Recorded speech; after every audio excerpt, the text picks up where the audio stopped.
बिहार में चुनावी तारीखों का ऐलान हो ही चुका है। 6 और 11 नवंबर को वोट्स पड़ेंगे, 14 नवंबर को इनकी गिनती होगी।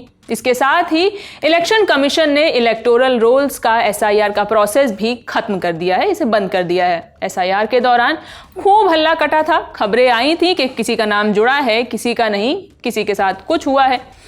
पॉलिटिकल पार्टियों ने भी कई आरोप प्रत्यारोप लगाए, सुप्रीम कोर्ट ने कई सवाल किए और इलेक्शन कमीशन ने भी कई बयान जारी किए। इस पूरे प्रोसेस के दौरान आपने कई बार कुछ ऐसे फॉर्म्स का नाम बार बार सुना होगा कि अगर आप वोटर लिस्ट में एनरोल करना चाहते हैं तो आप ये फॉर्म भरिए।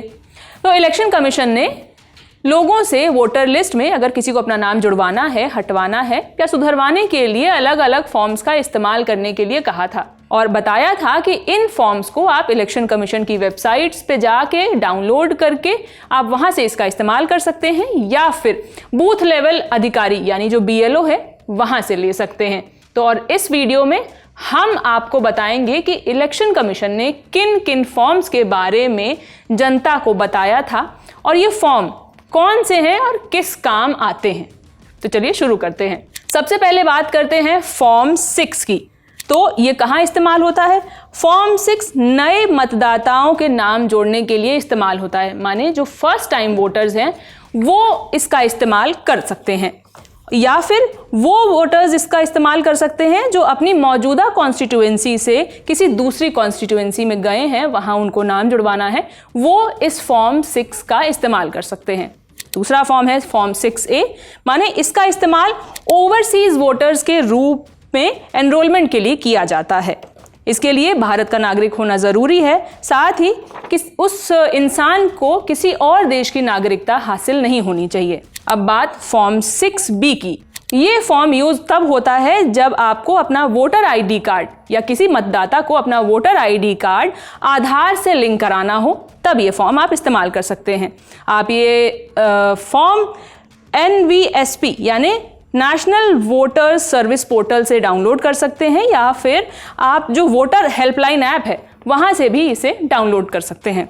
अब बात करते हैं फॉर्म 7 की कि फॉर्म 7 कब यूज होता है। तो आपको बताते हैं कि वोटर लिस्ट से नाम हटाने के लिए ये फॉर्म 7 इस्तेमाल होता है और यदि कोई भी व्यक्ति किसी वोटर के नाम पर आपत्ति दर्ज कराना चाहता है या अगर किसी वोटर की मृत्यु हो गई है और उनका नाम हटवाना चाहता है तो फॉर्म 7 यूज होता है। साथ ही खुद का नाम अगर किसी दूसरी जगह पर चले जाने के कारण हटवाना है, अगर आप एक कॉन्स्टिट्यूएंसी से दूसरी कॉन्स्टिट्यूएंसी में चले गए हैं और आपको अपना नाम हटवाना है तो आप फॉर्म 7 इस्तेमाल करेंगे। अब बात फॉर्म 8 की करते हैं। फॉर्म 8 कब यूज होता है? फॉर्म 8 तब यूज होता है जब वोटर लिस्ट में नागरिकता की डिटेल्स में करेक्शन हो या कोई बदलाव हो, तब उस वक्त कोई वोटर फॉर्म 8 का इस्तेमाल कर सकता है। अगर आपको फोटो, नाम, पता या लिंग या किसी रिश्तेदार का भी नाम में अपडेशन करवाना है तो फॉर्म 8 आप इस्तेमाल करेंगे।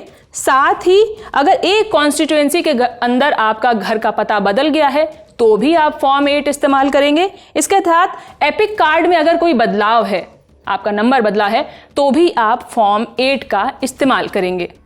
तो ये थे कुछ एक ऐसे फॉर्म्स जिनके बारे में इलेक्शन कमीशन ने PCs में कई बार ये बताया है कि अगर किसी मतदाता को कोई दिक्कत है, उन्हें बदलाव करना है अपनी डिटेल्स में, तो वो अलग अलग फॉर्म्स का इस्तेमाल करके अपनी डिटेल्स अपडेट कर सकते हैं। इलेक्शन सिर्फ एक वोट डालने के दिन की प्रक्रिया नहीं है, बल्कि ये एक लंबा प्रोसेस है और ये फॉर्म्स फिल करना भी इसी प्रोसेस का हिस्सा है।